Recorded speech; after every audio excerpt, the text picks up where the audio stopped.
Good morning. Thank you so much for the talk. I would just like to know how, I do a lot of work in the rural areas.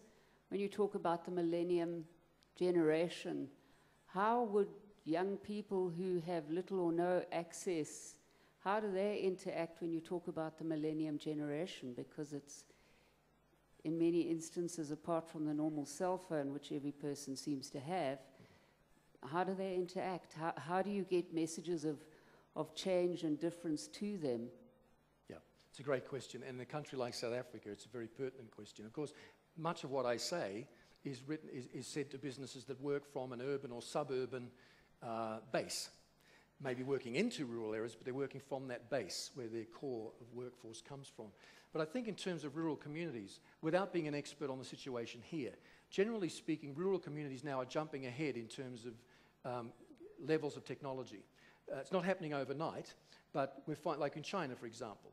In rural areas now, there are far more mobile phones than landlines.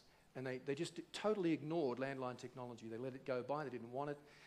It arrived, they were just about to get it and they ignored it and went for mobile because they see that as being the future. So in some cases, not in all, there's a jump occurring in terms of technology. Secondly, don't underestimate the power of globalization, especially in media.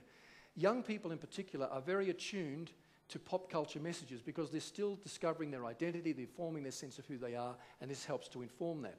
So even out in a rural area, you might see a film, or you know, in the local little tin cinema, or you may see something. You're driving somewhere, and you hear something on the radio, or you see something on a billboard.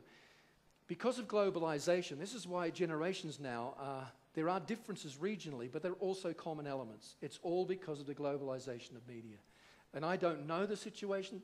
I'd have to go to where you're talking about and look at it, to be honest, to be fair. I'd have to go and see it, and then I could answer you properly. But generically speaking, I think there are still avenues through which young people access messages that are pop culture messages, whether it's through music or as I said, through a movie they see. There are messages that are talking values, ideas, and that helps to tie them into what I'm calling the millennial generation.